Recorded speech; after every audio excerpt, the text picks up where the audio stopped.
Hey everybody, what's up? It's me, Tori, and this is my channel, Paperbound. I'm so glad that you're here. It's been a long time since I've posted anything. I think like 2 years. I thought a fun way to come back, I guess, is to do a tag, because I really enjoy tags. I honestly think that I could watch tags over and over again. Anyway, I thought I'd come back with a tag video, and what better tag video to do this time of the year than the fall book tag. So I am going to be doing the Finally Fall, I think is what it is, Finally Fall book tag, something like that.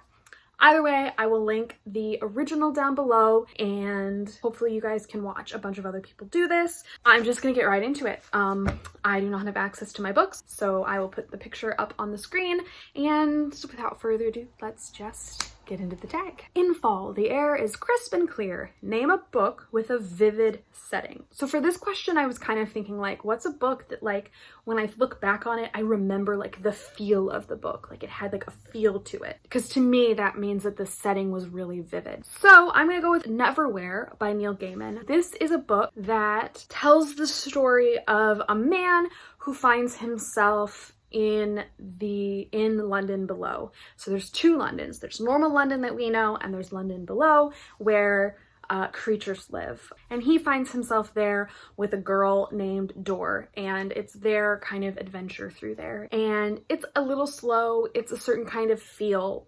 Obviously, that's why I picked it for this question. But the world that he's kind of creating, just like, I don't really remember the plot very much, to be quite frank, but I remember how it made me feel. Like, I could feel London below and stuff. So, Neverwhere by Neil Gaiman. In fall, nature is beautiful, but also dying. Name a book that is beautifully written, but deals with a heavy topic like loss or grief. My choice is The Wicker King by Kay Ancrum. If you haven't read this, basically you're following this boy, this teenager who has a best friend, and you're kind of seeing how their relationship is and how they're dependent on each other, and some crazy stuff happens. This is a book that I probably could have picked for vivid setting, but I don't remember the setting so much as I remember, like, the heaviness of it. When I think about it, I'm like, oh, that was so heavy, and I felt like I was, like, my mind was scrambled, which if you've read the book, you understand how I think helpful that was to the story. So it's dark, but, like, not dark. It's so hard to explain, but it is amazing. It does deal with a heavy topic, but it also just feels heavy. It's like a heavy book. School is back to school season. Share a nonfiction book that taught you something new. I could choose many different books for this. I'm gonna pick one though that I've read within the last few years, and that is Behind the Gates of Gomorrah by Stephen Sager, I think is how you say his name. If I messed it up, oops. This book is written by Stephen Sager, who is or was a psychiatrist or psychologist, and he spent a year in a hospital for the criminally insane. So those people that were deemed criminally insane, and that was their punishment, was to go to this hospital, basically like a prison hospital. So he spends a year there, and it's his story of what it's like behind those walls. And this place is called, a lot of people call it Gomorrah, so that's why he calls it that. So it's talking about him being inside and what it's like for the doctors and the nurses and the patients there. And it's just, like, in my opinion, it's mind-blowing. It's crazy hearing about the people that are in there and what they do to each other and how dangerous it is for the nurses and the doctors. It's one of those things that, like, you see on television and you're like, it's not really like that. But then to hear from him, it's like, oh my gosh, maybe it is like this. And I'm not gonna say it's like that everywhere, but it was in this hospital. It's crazy. So yeah, I can't pinpoint one thing that it taught me, but it definitely taught me. In order to keep warm, it's good to spend some time with the people we love. Name a fictional family, household, or friend group that you would love to be a part of. This one is comics.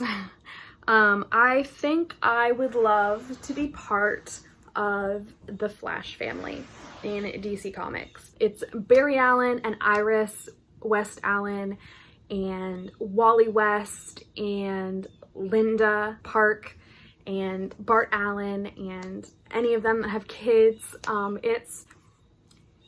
I think that would be the fictional family or household or friend group that I would want to be a part of, because they're so wholesome and I love them. They're heroes, so they face hard times and sad things happen to them, but when you see them or read about them, they just have this like air to them that's like, this is a positive, good place to be. So that is my answer for that question. Colorful leaves are piling up on the ground. Show us a pile of fall-colored spines. Like I said, I don't have my books available, so here are the spines of my fall-colored books. I have a lot of orange, apparently. Fall is the perfect time for some storytelling by the fireside. Share a book wherein someone is telling a story. So I can't think of a book that I've read that is has storytelling in it. So instead I'm gonna go with one that's but has a book as part of it, and it's kind of like telling based on this book. It'll make sense when I say it. Anyway, it's Good Omens by Terry Pratchett and Neil Gaiman. This book, first of all, is hilarious. At least I thought it was hilarious. I absolutely loved it. So it is following a bunch of different characters. Two of your characters are an angel and a demon who are friends and have been friends for centuries, since the fall in the Garden of Eden. And they find that the end of the world is coming very soon. So they find that they love Earth too much to let it end. So they get to work trying to prevent it while also trying to still do their jobs and not get in trouble. And from there, hijinks ensue with the Antichrist and aliens and men underground and angels and demons and witches, and I thought it was hilarious. Nights are getting darker. Share a dark, creepy read. This one, I have two. I have an adult thriller and then a young adult thriller mystery thing. The first one is Chalkman by C.J. Tudor. A man returns to his hometown and the past kind of starts to haunt him or come back. And it's his story. You find out what was happening in the past and kind of what's happening now, and the whole mystery unveils itself. And then the other one is a book series. It's I Am Not a Serial Killer. Well, the first book is I Am Not a Serial Killer by Dan Wells. It's about a boy who is a sociopath who is fascinated by serial killers, but who also has rules for himself because he knows himself well enough to know that if he isn't careful, he could easily kill people. He just knows that about himself. So it's his story kind of fighting that. And then one day, a murder happens in his small, quiet town. And his family works for the morgue, so he has some inside access to the murder victim. And it kind of spirals from there. And there's a bit of a science fiction paranormal type twist to it, which I was not really expecting.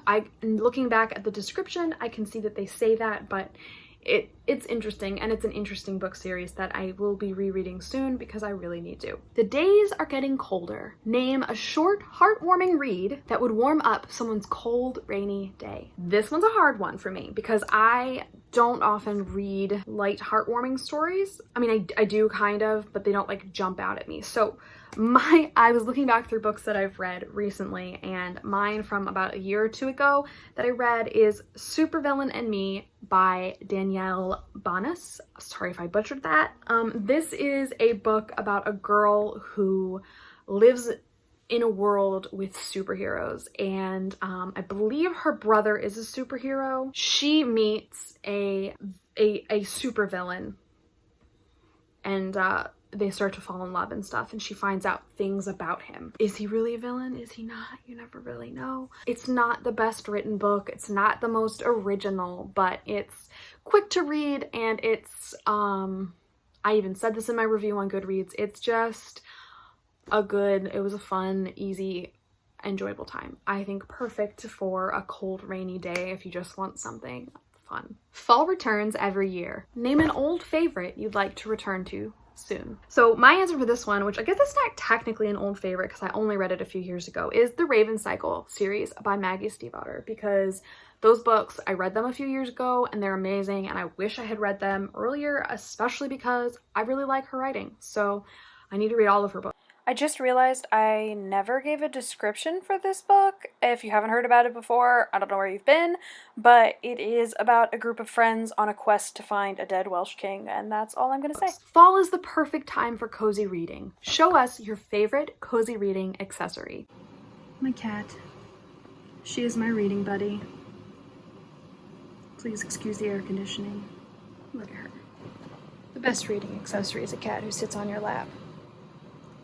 And then the last question is to tag people. So I don't really know who to tag or anything. So if you want to do it, go for it.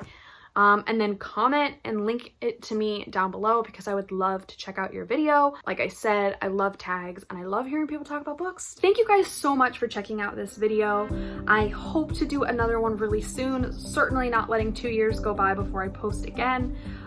As of right now, I don't have a regular posting schedule because I'm trying to be mom to a baby and work and all this other stuff, so life's a bit crazy. So I'm not on a regular schedule, but I'll try to at least post one a week because I want to be doing this, and hopefully it can get more and more once I get a flow. So I look forward to seeing you guys real soon, and like I said, consider yourselves tagged, and if you do this tag, link it down below please, because I would love to check out your channel and see your videos. So see you guys next time. Bye.